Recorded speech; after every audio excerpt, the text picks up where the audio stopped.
time to be with the ones that you love. Everyone, just checking in. Okay. I'm here with a legend. He's going to tell us a little bit about Keeps calling me a legend. You got the biggest head in the world, for crying out loud. It's been a long time since I talked to you, and I'm down in sunny Florida where it always rains, in Margaritaville, Daytona, when I'm down here. But my dad's going to tell a little bit of where he grew up and the beautiful streets of Brooklyn. I didn't realize that's what the interview was going to be about. But not to make it too corny, I was born on the third floor of a building on Flatbush, East 22nd Street. 327 East 22nd Street, you know. My mother had trouble carrying me, and she had been bedridden the last 2 months. So even at the time of the birth, I was told that they had called the priest, and the priest was right there.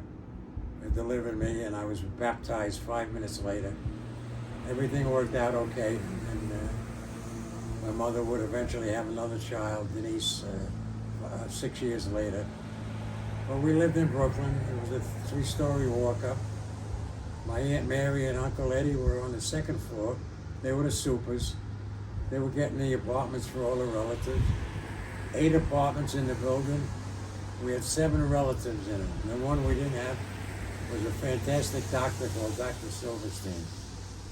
He would call me sometimes to be his assistant to hold a kid down who got hurt or something while he was... Back those days, the doctors just did a quick stitch and send you on your way. But it was a great place to live, and I'm very, very proud of Brooklyn, you know. And then, I got married. well, before you got married, in Brooklyn, where'd you end up? For high school? Didn't you go up to? Oh no!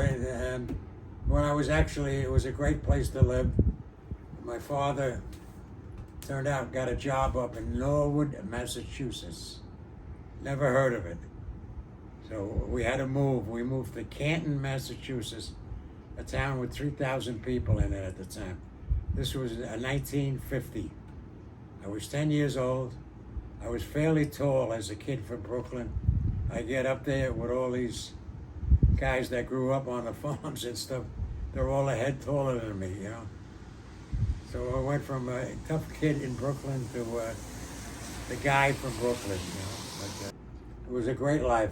I wound up having a horse, several dogs. We had cats and everything like that. We lived right at the edge of a farm. And yeah, you name it. I used to take a beer barrel and throw it into the pen for the bull to toss it out, you know. But it was a great life, but unfortunately my father got sick. The family had to move back to Brooklyn. I come back, I was 17 years old. The first summer, I had been accepted at Seton Hall University. The first summer I was working in Coney Island. I was going, hey, 9 balls for a dime. I worked from 5 at night till either 1, 2 o'clock in the morning, depending upon the crowd. And that, you know. One night you had a couple beers on the way? Yeah. And one night, I got to meet a fellow who worked at a concession 2 or 3 doors down. He lived nearby. So I used to grab a lift home with him at 2 o'clock in the morning. He stopped at Nathan's one night, and I went in again. I'm only 17 years old, and he was get me a beer. Came in a small glass that had in green a great picture of Nathan's hot dog stand. I finished the beer and I put the glass in my pocket, and I asked him if I could have another one. So I had 2 glasses. I put them in my pocket. We're in the car driving home on Ocean Parkway. Zing, zing, zing, zing, a cop car is behind us. And oh man, they're coming after me. I stole 2 glasses. Turned out the car looked like somebody they were after, but it had nothing to do with us. Very good. But I cherish those glasses. I had them for about 15 years. And then you kind of grew up on the avenue with Eddie Joe, right? And Right. Group? What were you called? Did you have a nickname like the other gangs? No, the Clarendon Road Boys. We lived on East 22nd Street, but we were 1 block from Clarendon Road. Probably the widest street in Brooklyn. It was 6 lanes wide. It was a fantastic stickball court. Back then, there weren't as many cars as there are nowadays, you know. But you could play everything on that, on the Clarendon Road. And they had a big Miller's ice cream parlor was next door. His son had a concession, a medical concession, and the stoop, he had 6 stairs on the stoop. So that's where we hung out, on Miller's stoop. Playing stickball? And we played, you know, you name it, whatever game.